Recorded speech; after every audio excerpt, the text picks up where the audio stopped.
Agradecer aqui meu pastor Adeli, pastor Ivan, pela oportunidade, pela confiança, e aos irmãos por estarmos aqui juntos para compartilhar a palavra do Senhor.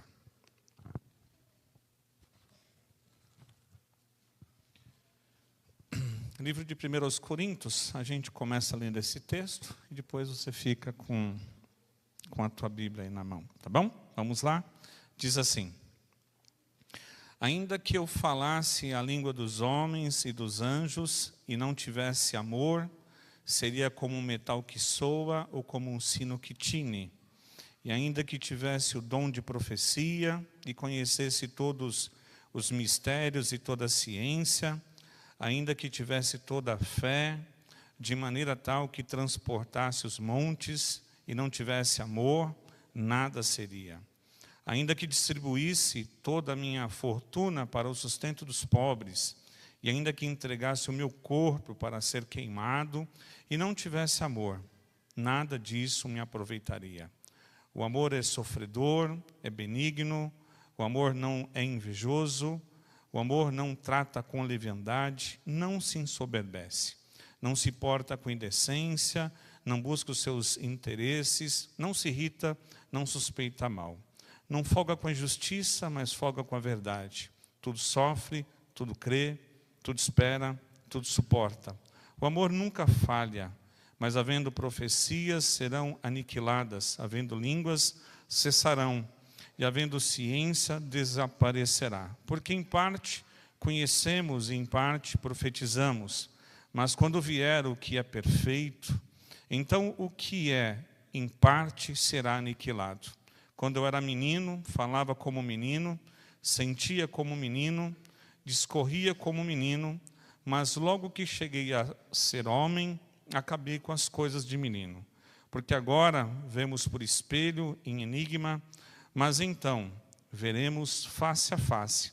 Agora conheço em parte, mas então conhecerei também como sou conhecido. Agora, pois, permanecem a fé, a esperança e o amor. Essas três, mas a maior destas é o amor. Amém? Senhor, eu venho esses dias meditando na palavra do Senhor, e Deus colocou uma mensagem no meu coração, e eu gostaria de compartilhar. Eu costumo falar que a gente não é pregador, no sentido clássico da palavra, mas a gente gosta de falar de Jesus e gosta de falar de famílias. Eu sou uma espécie de João Batista meio atualizado, que João Batista só tinha uma mensagem, e eu tenho uma mensagem também, e eu gosto de falar de família. E o pastor foi muito feliz na palavra que mencionou logo no início, né? Justamente porque a gente vive numa época, é uma época geralmente de crise mesmo, né? A gente vive momentos desafiadores. E dentre os desafios que a gente vive nos dias atuais, está sobre a palavra ou o texto que nós iniciamos nesta noite, que fala justamente sobre o amor, né? O amor, frequentemente, ele é banalizado, né? E é importante a gente refletir sobre o amor, o seu verdadeiro significado, porque a nossa sociedade banalizou tanto esta palavra, ela ficou tão naturalizada em nossa sociedade, em nossa cultura, que quando a gente fala, ou ouve um texto, ou lê um texto muito similar a esse, ou parecido, a gente é tão naturalizado com isso, que isso não nos alcança mais, por conta dessa realidade que a gente vive hoje. Então, é importante a gente refletir sobre isso, porque justamente esta palavra, os verdadeiros sentidos, o verdadeiro significado nesta palavra, justamente dentro do ambiente familiar. A nossa mídia, a cultura, como o pastor nos antecedeu, muitas vezes, ou quase sempre, ela traz uma visão totalmente distorcida do amor, apresentando justamente, às vezes, um relacionamento perfeito, um relacionamento de felicidade, um ambiente que é envolto de uma positividade, aquela realidade que, quando a gente olha, isso não acontece, não procede na realidade. E só que essas questões, elas têm levado muitas pessoas a ficarem, de uma certa forma, frustrados, né? Eles nutrem uma expectativa irreal do que é o verdadeiro amor, há uma compreensão equivocada do que é o amor, e a gente vê muito isso em pessoas que estão começando os relacionamentos ou estão ingressando na vida conjugal, porque trazem uma cultura tão irreal, tão equivocada do que é o amor, e aí, nutrindo essa expectativa distorcida, muitos deles acabam, de certa forma, frustrados, machucados, equivocados do real sentido do que é o amor, principalmente o amor da questão dentro do ambiente familiar. Mas, quando a gente olha na palavra de Deus, uma pergunta que a gente faz para nós, e fazemos justamente, o que a Bíblia diz sobre o amor? Essa é a questão. O que a Bíblia fala? Porque nós estamos vivendo num período de muitas narrativas e muitas vozes, mas, assim, o que a Bíblia fala e o que a Bíblia apresenta para nós o amor? Como que ele se dá, né? Como que ele acontece nas vidas e nas relações das pessoas reais que acontecem na palavra de Deus? Então, eu gostaria de, nesta noite, propor para vocês essa reflexão, para que a gente possa, junto, olhar a palavra de Deus, analisar a palavra de Deus e ver como que esse amor ele acontece e ele se dá na perspectiva da Bíblia.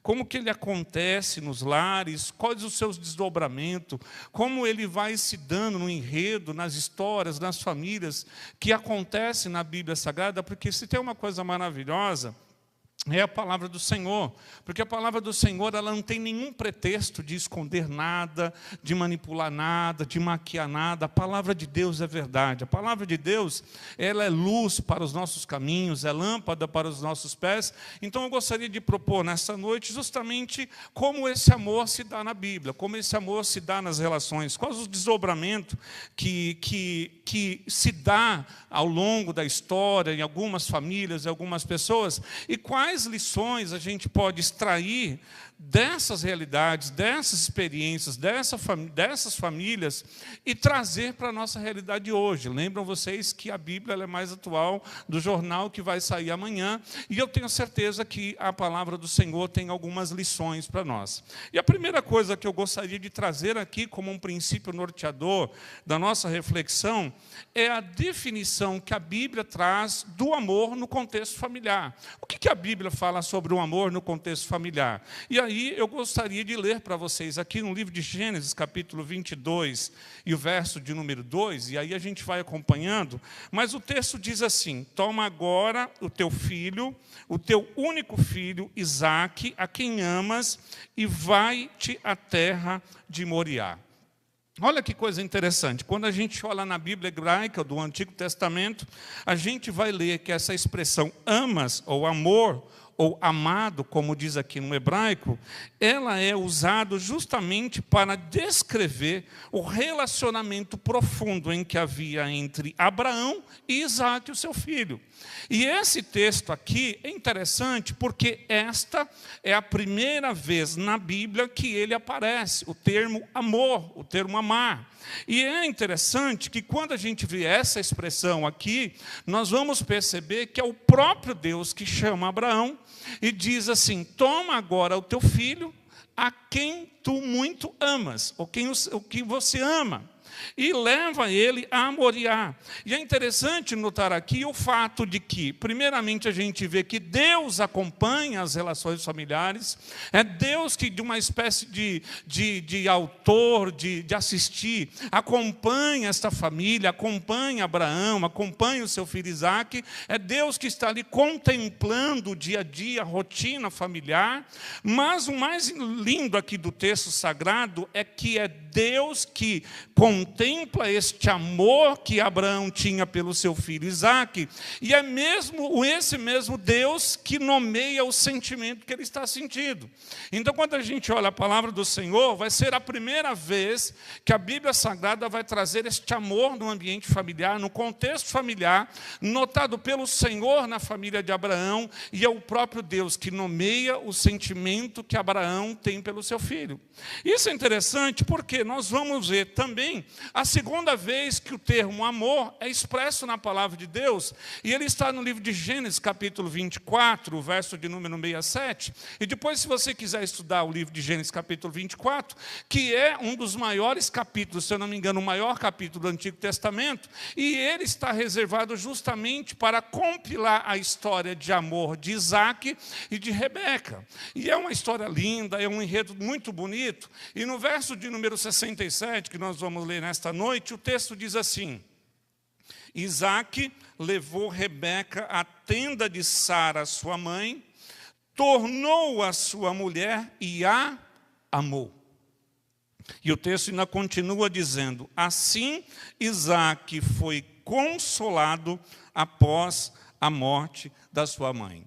E aqui nós vemos novamente o termo amou, ou o termo amar, que justamente no hebraico significa ahav, e é a segunda vez que ele aparece na Bíblia, e está ligado num contexto de relacionamento, e nesta ocasião, num contexto de consolo, num contexto de alegria após a dor. E isso é interessante a gente notar o fato de que este amor que a gente vemos aqui pelas as primeiras duas vezes sendo mencionado na Bíblia, na ocasião de Abraão e agora na ocasião do seu filho Isaac com Rebeca, traz para nós aqui uma lição muito interessante. Todas as vezes que a gente vai encontrar, porque o termo amor aqui na palavra do Senhor, nós vamos encontrar centenas de vezes ele está impresso, ele está expresso em algum texto, em alguma realidade, em algum contexto especial. A maioria deles está no contexto da relação, e é interessante a gente notar o fato de que todas as vezes que o verbo amar ou amou aparece na Bíblia Sagrada, ele está adicionado ou acompanhado de um verbo de ação. É como se não dá para dissociar a ideia de amar alguém e esse amor é algo passivo, é algo que nada é feito. É por isso que quando a gente vê o texto de Abraão, o próprio Deus diz assim: pega esse teu filho que você ama e me oferece. Então Abraão, por amar a Deus, ele obedece. Quando a gente vê aqui o próprio texto de Isaac tendo o seu encontro com a sua noiva, com a sua esposa, a Rebeca, que vai se tornar sua esposa, e por amar, ele tomou a Rebeca e foi para a tenda da sua mãe. Então todas as vezes que o verbo amor aparece, seja como Isaac, seja com Abraão, seja com o próprio Deus, sempre vai estar atrelado a algum verbo de ação. Por exemplo, porque Deus nos amou, ele deu o seu Filho unigênito para morrer por todos nós. Porque Deus nos amou, ele nos chamou. Porque Deus nos ama, ele nos livra. Porque Deus faz algo conosco, nos ama. Então a palavra amor aqui no contexto das relações, ela vai estar sempre atrelada a alguma coisa de ação.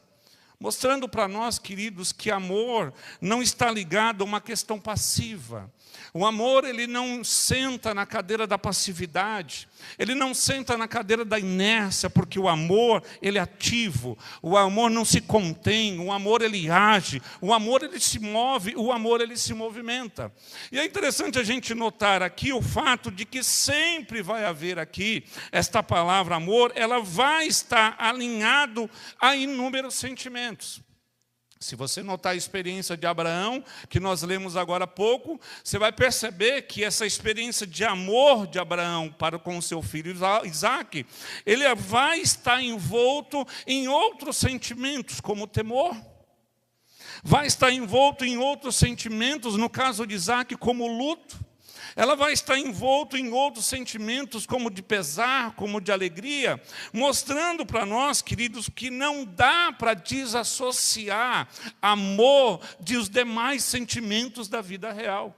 Existe uma indústria vendendo para nós que amor é um produto a ser consumido, que amor é um produto a ser vestido, que amor é vestir ou consumir alguma coisa que lhe traga prazer, no sentido de uma passividade, que isso acontece. Mas todas as vezes que a gente vê o amor impresso nas relações da Bíblia, ele está impresso em ação, em atividade, mas ele vem envolto no envelope de outros sentimentos e é assim que ele acontece. Então quem ama chora, quem ama sofre, quem ama se esforça, quem ama fica triste, quem ama tem pesar, quem ama tem amor, porque o amor vem tudo junto.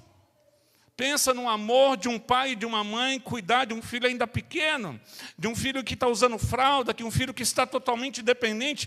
Há um sentimento de amor, mas envolto nesse sentimento de amor, a preocupação, a temor, a insegurança, a preocupação, porque o amor, querido, acontece, porque o amor, ele acontece desta forma, e há uma linha tênue que mostra que ele acontece com a realidade da vida. E aqui é interessante a gente ver que na experiência dessas duas famílias, o amor ele vem dentro, querido, de toda a gama de sentimentos, de experiências que acontecem.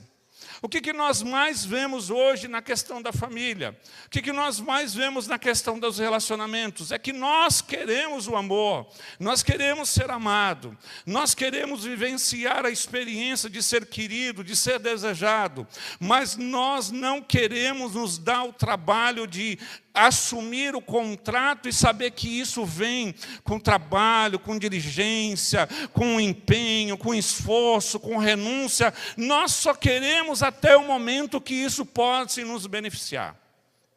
Por que a gente vê hoje muitas famílias desfeitas? Porque nós compramos a ideia de que esse amor ele é um bem-estar pleno, que ele tem que me suprir, que ele tem que me levar à plenitude. Queridos, isto é um engano, e isto é uma utopia, porque quando a gente vê a palavra de Deus, quando a gente vê aqui essa experiência de amor, aqui sendo mencionada pelo próprio Deus, ele vem envolto com a realidade da vida. E neste caso aqui, a gente percebe que ele acontece com todas as realidades. Ele tem uma linha tênue com aquilo que acontece conosco em todo o tempo. Por isso, querido, quem ama fica alegre, mas quem ama chora. Quem ama tem contentamento, mas quem ama tem preocupação, tem temor. O amor acontece na realidade da vida. Então, qual que é o amor que nós estamos comprando? Qual que é o amor que a gente vem querendo balizar ou nortear a nossa família, a nossa casa, o nosso relacionamento? A Bíblia diz aqui para nós que ele acontece na família, que ele está alinhado com a prática, com a ação, e que ele vem envolto com todo o pacote da existência. Por isso, talvez nessa noite todos nós temos amor, mas talvez a fase do teu amor, ela está sendo presenciada com choro, com lágrima, com tristeza, mas o amor acontece assim. Por isso, querido, existe uma máxima, né? Como o pessoal sempre fala, quem ama sofre, mas quem não ama adoece. E isso é interessante, porque o amor tem essas nuances de dor. O amor traz essas nuances de alegria, de bem-estar, de contentamento, de algo que acontece na vida, e isso é essencial para a nossa saúde física, para a nossa saúde mental, para a nossa saúde emocional. Isso é importante para a família. Por isso, querido, continue amando. Por isso, querido, talvez o amor que você está vivendo não é um amor de novela, é um amor real. Por isso, continue, porque o amor que a Bíblia apresenta para nós, ele se dá na realidade humana. Segunda lição que eu gostaria de trazer aqui a vocês, além de mostrar o contexto do amor na Bíblia, no contexto familiar, é sobre amores reais e amores possíveis. Porque se a Bíblia traz aqui a realidade, eu gostaria de usar essa segunda lição aqui, trazer para vocês a questão dos amores possíveis e dos amores reais. E para isso eu gostaria de contar uma história, ou pelo menos duas histórias, de duas famílias. Por que contar história? Porque família combina com história, né? Família combina com história. E eu gostaria de usar aqui essas duas histórias para falar sobre amores possíveis e sobre amores reais. E o primeiro texto que eu gostaria de usar aqui com vocês nesta noite está no livro de 1 Samuel, capítulo de número 18. E a primeira família que eu quero falar aqui é uma família de realeza, é uma família de um rei. E eu quero falar aqui justamente desse rei chamado Saul. E nós vamos ver como que a história bíblica vai se desenrolar acerca dessa família. E o autor bíblico, ele vai querer trazer aqui um enfoque na dinâmica dessa família, a família de Saul. E acompanhe comigo aqui os textos que nós vamos ler no verso de número 1, que diz assim: E sucedeu que, acabando ele de falar com Saul, a alma de Jonatas se ligou à alma de Davi, e Jonatas o amou como a sua própria alma. Nós não vamos discorrer a história, mas este é o episódio em que Davi é apresentado para a família de Saul.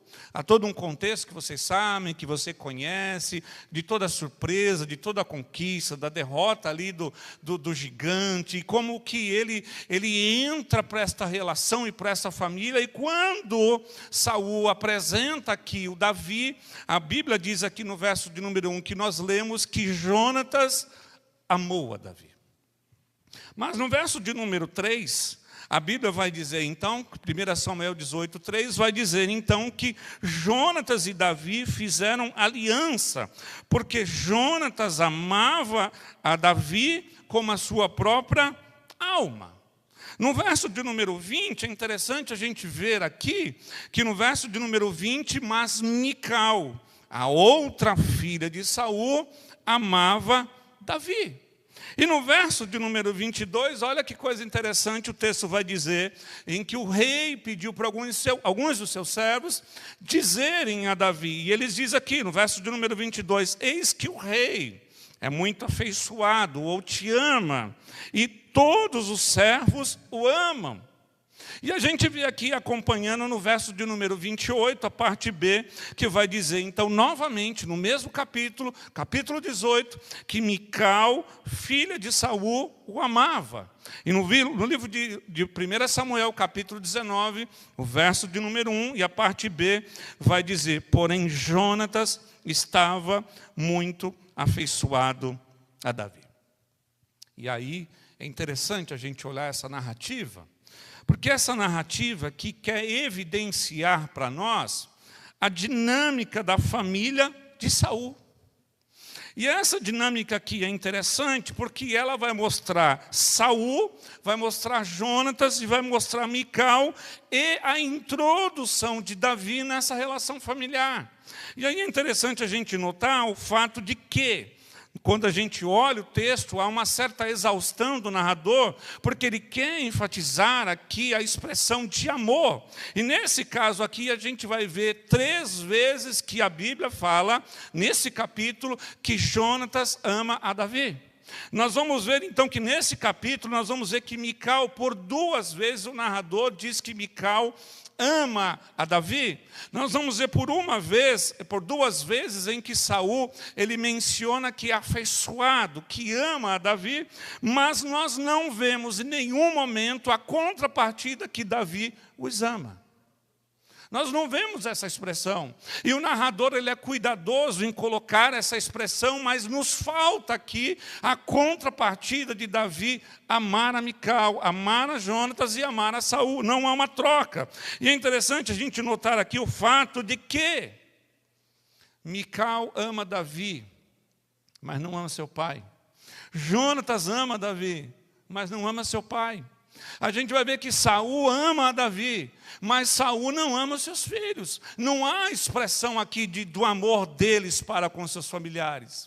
E aqui é interessante a gente notar o fato, querido, que na dinâmica de amor familiar, há sempre uma espécie de uma expectativa, de frustração entre aquilo que você dá e aquilo que você recebe.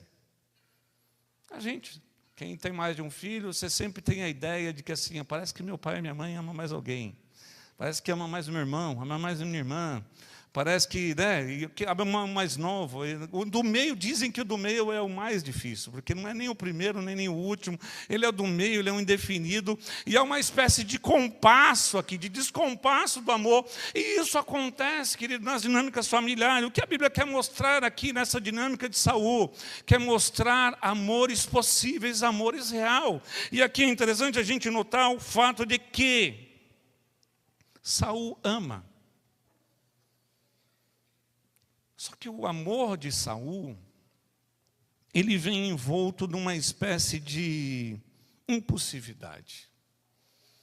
Nós vamos ver que Saul ama os seus filhos, mas esse mesmo Saul, um dia ele caiu na besteira de fazer um voto ao Senhor, por conta de uma guerra, ele estava disposto a matar o seu filho.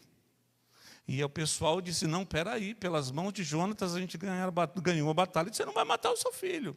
Mas este amor de Saul é interessante, o fato de que você vê que é um amor impulsivo, que é um amor inseguro. Porque ele diz que ama Davi, mas por 2 vezes ele mandou foi a lança em Davi.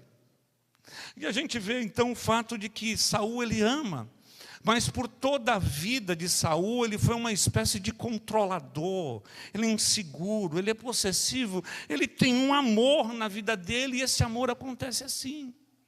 E o que eu estou dizendo aqui, gente? Eu estou dizendo aqui de amores reais, de amores possíveis, que nem sempre, queridos, isso vai ser uma régua igual, nivelada. E a gente percebe aqui nesta família, aqui, o fato de que há um descompasso.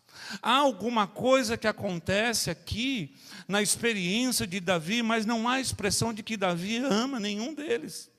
E nós vamos perceber no enredo da Bíblia que mesmo até o final dos encontros possíveis entre Jonatas e Davi, em que Jonatas afirma que ama ele, ele não responde numa contrapartida de que ele amava o seu amigo. E as coisas acontecem, a vida acontece. E não é raro, meus queridos, a gente encontrar famílias em que o amor acontece dessa forma. Às vezes vem envolto numa dinâmica de amor muito semelhante a Saul. Às vezes vem envolto numa dinâmica em que não há um contraponto, não há uma entrega. E é sempre assim, a gente sempre se sente frustrado porque a gente acha que dá mais e recebe pouco, né?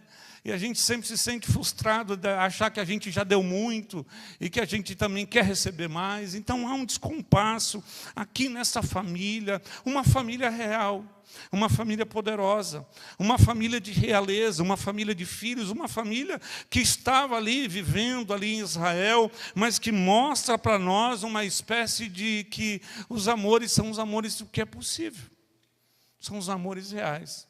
Eles acontecem daquilo que é possível, porque quando a gente vê aqui, a gente não vai usar uma métrica de usar e nivelar e querer traçar aqui, mas a Bíblia quer mostrar para nós que são os amores possíveis que aconteceu na família de Saul.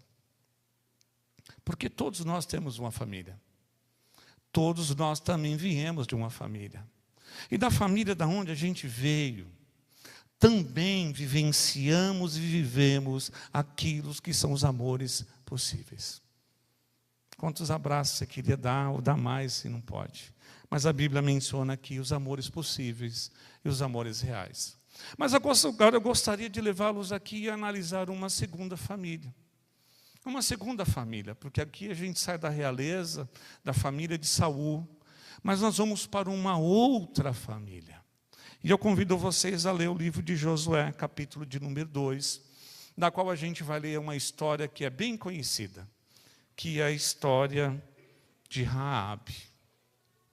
E o verso 12 ao 14 vai dizer assim: vocês serão bondosos com a minha família, pouparão a vida de meu pai e de minha mãe, dos meus irmãos e da minha irmã, e tudo que lhes pertence. Nós não vamos pormenorizar a história, mas vocês sabem que é essa família. E aqui essa família está inserida dentro de um contexto muito complicado. Eles estão habitando em Jericó. Jericó é uma cidade poderosa. Jericó é uma cidade pagã. E como toda cidade poderosa, tudo aquilo que é de bom e a boa parte daquilo que é de ruim acontece. E a Bíblia menciona que esta família tem uma casa. E esta casa está em cima do muro de Jericó. E esses homens, os 2 espias em que Josué envia para ver ali, para conquistar aquela cidade, e eles vão. E o texto vai dizer então que eles vão para justamente a casa de Raabe. E é interessante a gente notar aqui a história de Raabe. Por que é interessante a gente notar a história de Raabe? Porque a história de Raabe, ela é uma história de adulto. A história de Raabe é uma história que mostra para nós a complexidade da vida humana e a complexidade que dá numa família. E quando a gente fala sobre a complexidade da vida humana, a gente precisa notar que é um cenário que não é estranho a nenhum dos pastores aqui presentes. Vocês lidam com a complexidade da vida. Vocês lidam com a fragilidade humana. Vocês lidam com a complexidade que há na família. Porque a família de Raabe está aqui. Dentre as inúmeras famílias que talvez eu acredito que tenha semelhantes ou iguais a Raabe, ela está lá. E aqui a gente vê aqui um contraste de poder de império de Jericó, mas justamente uma fragilidade social de sua casa. Há uma fragilidade social na casa de Raabe, porque nós não sabemos ao certo o que levou ela a viver a vida que viveu. Raabe mostra para nós que aqui é uma história de adulto. Que a gente não entende ao certo o que levou esta moça Raabe a ficar à margem, se é que vocês entendem. Que levou ela a ficar e a optar pelas escolhas que ela fez. E quando a gente olha a história de Raabe, a gente vai perceber que há algo que aconteceu, há uma complexidade aqui. A Bíblia não dá para nós os pormenores do que aconteceu, mas a gente sabe que essa família está dentro de um império. A gente sabe que essa família está dentro de um contexto social, de um dispare de muito poder e de uma fragilidade absurda humana. E quem conhece aqui o interior, quem faz missão e está nos interiores do Nordeste, sabe a complexidade que é levar o evangelho a essas famílias. E está aqui a Raabe. Mas a beleza aqui de Raabe é o fato de que, quando ela sabe que Deus entregou aquele povo, ela menciona algo lindo no verso em que leu. Eu quero que vocês sejam bondosos com meu pai, com a minha mãe, com os meus irmãos e com tudo aquilo que eles têm. A gente vê o amor de Raabe pela sua família.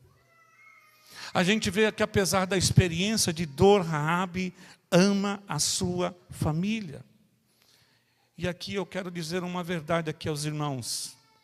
Apesar dos pesares, há amor nos filhos que estão à margem, para você que é pai, para você que é mãe, para você que tem uma história. Essa semana minha esposa está trabalhando com uma senhora, uma irmã, e há um sofrimento impresso na alma daquela mulher já idosa, do ponto de vista da relação de amor que ela tem com a sua filha. Porque a sua filha, com todos os desdobramentos que a vida lhe trouxe, faz com que ela traz um amor um pouco diferenciado, porque ela está à margem. E há uma luta, uma dor no sofrimento daquela mãe, porque ela se culpa com o amor que está ali acontecendo, pelo fato de que ela acha que foi ela que causou. Mas deixa eu dizer uma coisa, há amor para aqueles que estão à margem por você. Pela tua casa, pela tua família, pelo teu irmão, pelo teu pai, pela tua mãe. Há amor, e Raabe mostra aqui que ela tem amor pela sua família. Apesar dos pesares. Já que é interessante, irmãos, há o amor deles a Deus, apesar de estar distante. Porque no verso de número 9 e 10, ela diz assim, eu sei que o Senhor vai dar para vocês essa terra. Quem disse isso para Raabe? Quem que ensinou isso para Raabe? O Espírito de Deus mostrou para Raabe, porque apesar dos pesares, aqueles que estão na margem, há amor deles por Deus, mas muito mais que isso, há amor de Deus por esses também. E é interessante, irmãos, porque Deus está sempre perto com revelação para aqueles que estão à margem. Por que eu digo isso para você nesta noite? O fato de que talvez você tenha na tua família histórias de alguém que estão à margem. Das maiores diversidades de formas de ficar à margem, eu estou trazendo uma para você. Eu quero dizer que tem amor no coração deles, que tem revelação de Deus no coração deles, e muito mais, porque Deus os ama sem igual. O que une essas duas histórias e a nossa? Muitas vezes a gente pode se sentir que nunca foi amado. Porque quando a gente vê a dinâmica da família de Saul com a família de Raabe, a gente pode passar pela nossa cabeça que muitas vezes a gente nunca foi amado. O que une essa história nossa é que muitas vezes nós somos frustrados, sim, no amor que recebemos e não entregamos, ou que entregamos e que não recebemos. Há esse sentimento que muitas vezes nos une. E o que une esse amor dessas duas famílias e a nossa? É que o nosso amor humano é instável, incompleto e imperfeito. Por mais que Saul e aquela dinâmica daquela família tivesse amores possíveis, só mostrou para nós que o amor humano é instável, incompleto e imperfeito. Por que é importante a gente saber que o nosso amor é instável, inconstante e imperfeito? Porque eu vou ser mais misericordioso do amor que eu recebo, e ao mesmo tempo eu vou ser grato pelo amor que eu recebo.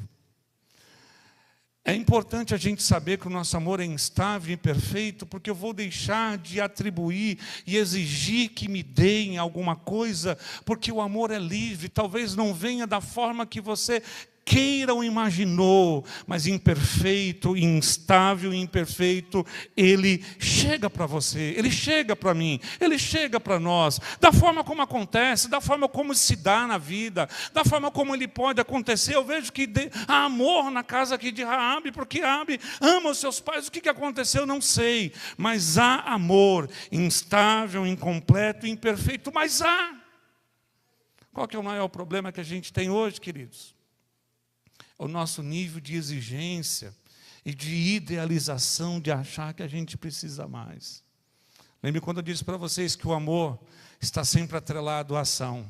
E a gente precisa assumir a nossa parte de entender assim: o meu amor é imperfeito, o meu amor é instável, o meu amor é incompleto, mas eu vou continuar tentando para fazer sempre alguma coisa a mais. Pais, amem os seus filhos da forma como der, da forma como puder. Filhos, amem os seus pais da forma que puder, da forma que conseguir.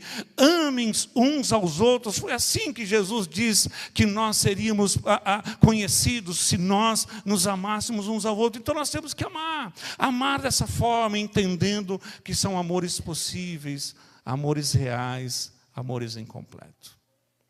Quando a gente pensa assim, a gente é mais misericordioso com os pais, a gente é mais misericordioso com os cônjuges, a gente é mais misericordioso com os filhos, e ao mesmo tempo a gente consegue, no meio da instabilidade, da incompletude, da imperfeição, saber que de alguma forma ainda há amor. Há amor na tua casa, há amor na tua família, há amor no meio dos seus parentes, dos seus familiares, amores possíveis, mas amores reais. Terceira lição, e eu quero encerrar aqui nessa terceira lição, é trazer aqui para vocês a redenção do amor. Porque nós vemos agora que o amor, ele se dá como ele se dá no contexto familiar. Nós acabamos de ver que este amor se dá num contexto de amores possíveis e de amores reais, e a Bíblia, ela quer mostrar tudo isso para nós. É por isso que a gente se baseia muito nas novelas, né, pastor Ivan? Se a gente se baseia muito pelas novelas, a gente tem uma construção muito idealizada, muito hollywoodiana, mas quando a gente se baseia na Bíblia, a gente vê vida real.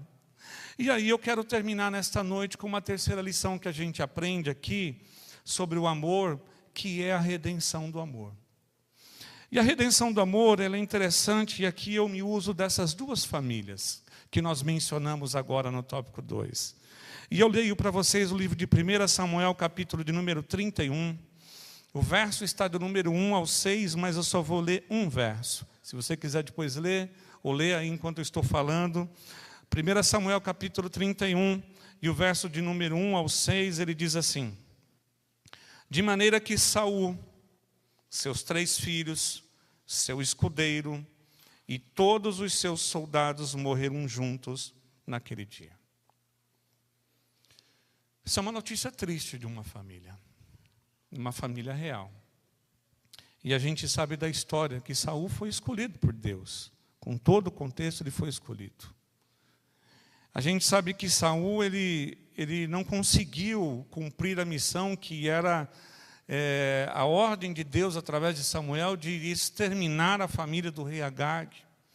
A gente sabe na história de Saul que por muitos anos ele perseguiu a Davi, ao ponto que numa ocasião Davi teve a vida de Saul na mão, rasgou as suas vestes e Saul, com seu amor impossível, descontrolado, inseguro, queria matá-lo. E quando ele dá por fim Davi olha para ele e disse: Saul, por que você me persegue? E mostra a roupa do rei, e o rei disse: meu filho, mais justo é você do que eu. Porque hoje Deus entregou a minha vida para você, mas você a poupou. E quando a gente olha esse texto aqui, a gente olha uma espécie de... Que família? O que aconteceu? Mas o texto menciona dessa forma. E o que o texto quer mostrar para nós? Quer mostrar que apesar dos pesares, em Deus, é possível haver a redenção do amor. Em Deus é possível a gente fazer a redenção da nossa biografia. Você já pensou em parar e ler a história da tua família, a biografia da tua família? Quantas famílias? E aí eu gostaria de convidá-los a ler acompanhamento ou a sequência desta família de Saul, 500 anos depois. E quando a gente vai lá no livro de Esther, o livro de Esther é interessante. Porque no livro de Esther, capítulo 2, o verso de número 5, ao capítulo 3, a gente vai ver, depois de 500 anos desse verso que eu li para vocês, uma reedição da história. Porque se na história de Saul a gente vai ver um personagem como o rei Agag, a gente vai ver um personagem como Saul e como um personagem como Davi, há aqui uma redenção, uma reedição da história. 500 anos depois, o texto vai trazer a nós em palco uma nova história. E no livro de Esther, capítulo 2, verso de número 5, vai dizer: na cidadela de Susã havia um judeu, chamado Mardoqueu, da tribo de Benjamim, filho de Jair, neto de Sinei e bisneto de Quis. Mardoqueu, ele é familiar de Saul. Mardoqueu, ele é da família de Saul, e vocês sabem que ele tem uma sobrinha, e a sua sobrinha é Esther, Radassa. E os rabinos, né, que contam a história dos rabinos, a lei, o Midrash, que é a história dos rabinos contada, vai dizer que Esther era filha de Abiail, descendente da tribo de Benjamim. Eles são da família de Saul. Há aqui a família de Saul novamente. E é interessante que quando a gente lê essa história, a gente vai perceber que a vida acontece e 500 anos depois a gente se depara com 3 personagens: Mardoqueu, Esther e Amã. Nós não temos tempo, mas Amã, ele é descendente do rei Agag. Há quem diga aos estudiosos que a ira e a revolta de Amã por Mardoqueu e por Esther é porque justamente há anos atrás, há 500 anos atrás, nós vemos a história que acontece com seu familiar, o rei Agag e Saul, porque de fato Samuel vai e mata o rei. E aqui a gente vê uma reedição da história, em que aqui a gente vê o personagem Mardoqueu, o personagem Esther e o personagem Amã. Para quê?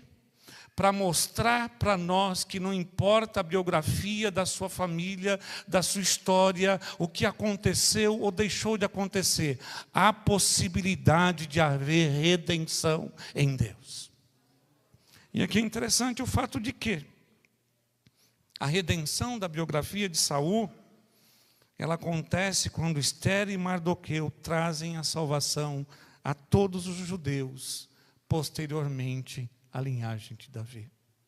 Por que eu quero dizer isso para vocês? Porque talvez a história da tua vida pode trazer uma história triste, pode trazer um desfecho ruim, mas eu quero dizer que em Deus é possível haver a redenção no amor. E aí a gente vê um novo Saul, agora um Saul no Novo Testamento. Tem um Saul no Novo Testamento. No livro de Atos, capítulo 4, 9, versículo 4, a gente vai ver um Saul.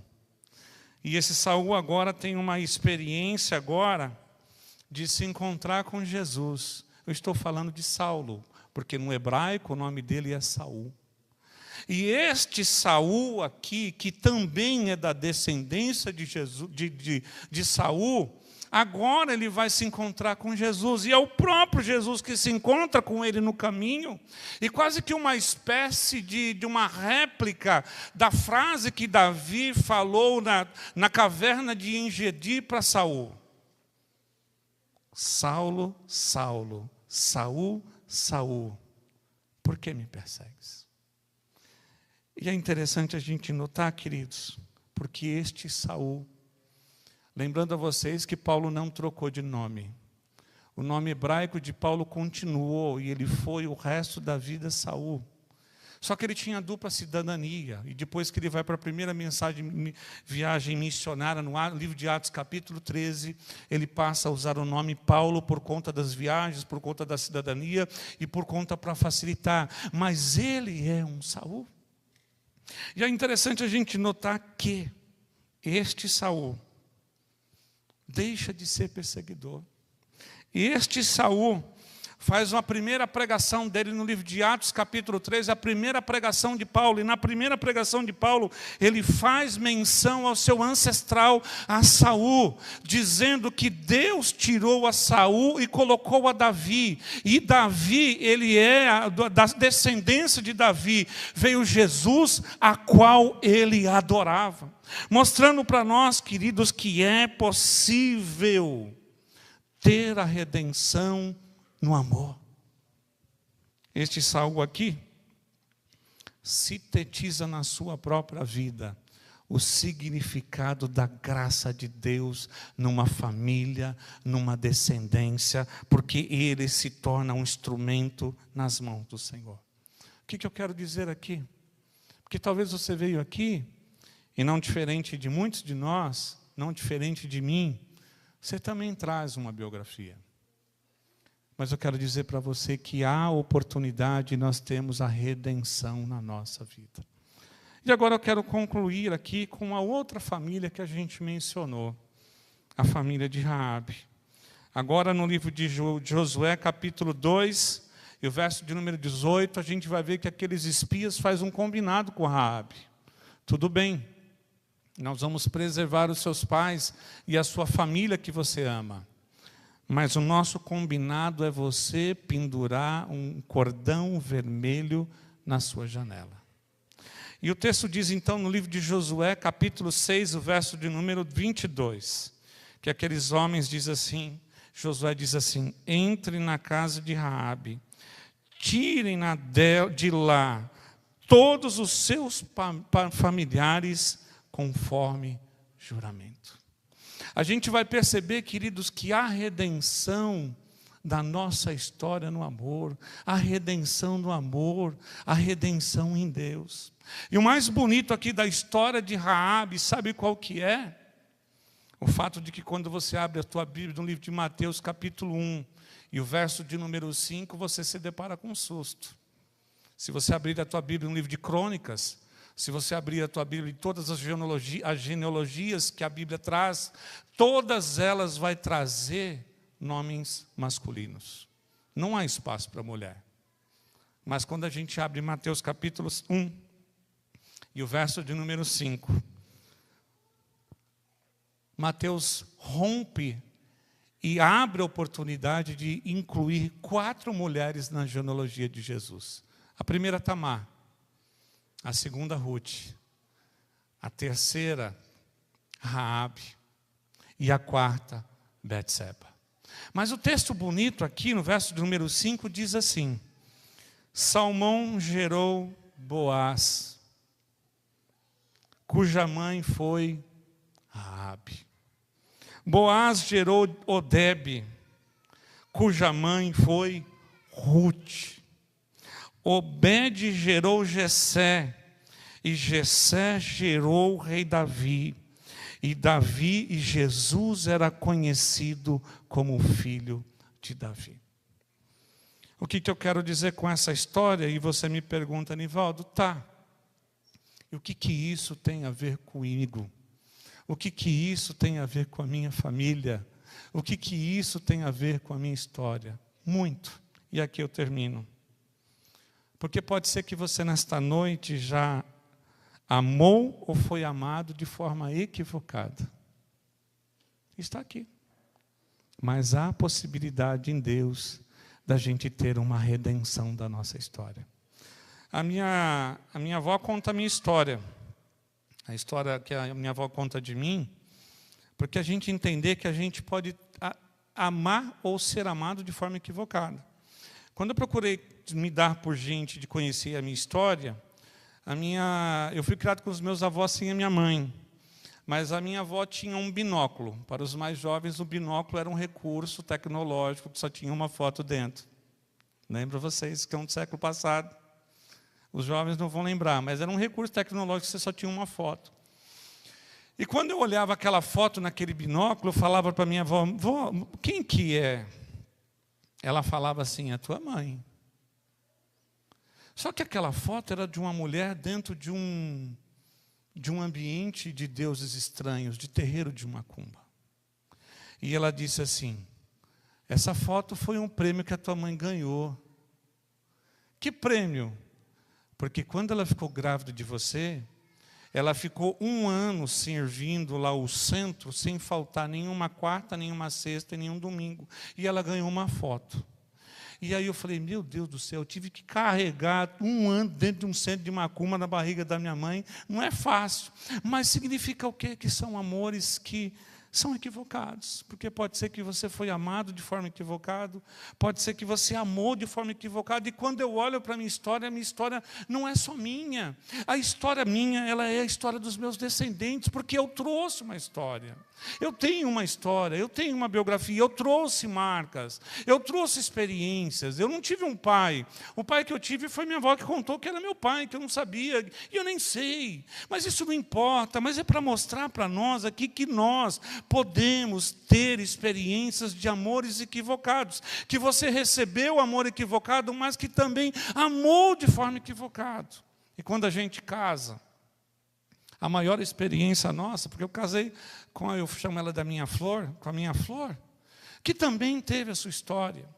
E aí a gente vai ter que aprender e destituir da forma equivocada de amar, porque foi a forma que a gente aprendeu para a gente amar em Deus e ter a redenção da nossa história. O que isso tem a ver com você? Porque pode ser que na sua vida, no seu coração, há sentimento de ódio, porque você acha que foi injusto com você. Deixa eu dizer uma coisa, se você nutrir esse sentimento de ódio no teu coração, isso vai roubar a tua energia de você viver a vida, a sua força, a sua gana de viver, porque você é consumido em ódio. Há quem diz que ter o ódio ou ter o ressentimento é como você tomar o veneno e esperar que o outro morra. E quantos de nós não vivemos assim? Porque você acha que foi injusto, e pode ser que sim, porque você recebeu um amor equivocado, mas nesta noite, pelo Espírito Santo de Deus, há redenção em Deus para a tua biografia, para a tua história, e você pode perdoar. Você pode abrir mão, porque perdoar não é esquecer, não é amnésia, mas é você rasgar essa fatura, olhando para a palavra do Senhor, olhando para Jesus, e acreditar que em Deus há a oportunidade da gente ter a redenção da nossa biografia. O que isso tem a ver comigo? Porque pode ser que você olhe para o DNA da sua família e você se entristeça. A experiência que eu tenho de jovem, de criança, de adolescente, eu não conto isso com ressentimento, mas eu conto isso porque isso eu tenho resolvido em Deus. Mas é ser criado numa família que tem os tios divorciados, sem opção de escolha, frequentar terreiros de macumba, presenciar periodicamente o inferno dentro de casa, porque vocês não sabem o que é servir deuses estranhos. E depois você acompanhar ao longo da história um tio teu que é bêbado, que constantemente cai na rua e todos os amiguinhos da escola sabem que aquele lá é o teu tio. E crescer numa história assim, e quando adolescente presenciar 2 funerais em um espaço de 2 meses, com 2 anos, com 12 anos, e ter que carregar os 2 no braço. Mas o que isso tem a ver aqui? Porque muitas vezes a gente traz essa história. Talvez a tua família não seja igual à minha, mas talvez você traga na sua biografia, no DNA da sua família, uma família de divórcios. Nivaldo, se eu não te contar, na minha família, da primeira geração, segunda geração, terceira geração, todo mundo divorcia. Talvez você traga na sua família a experiência de vício, em que há uma galera que vem no vício.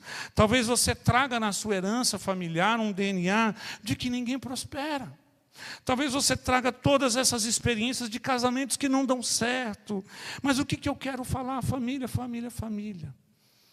Há redenção em Deus, no amor de Jesus, pela tua casa, pela tua família, e é possível sim você viver casamento feliz, é possível sim, no amor de Jesus, você prosperar, é possível sim a sua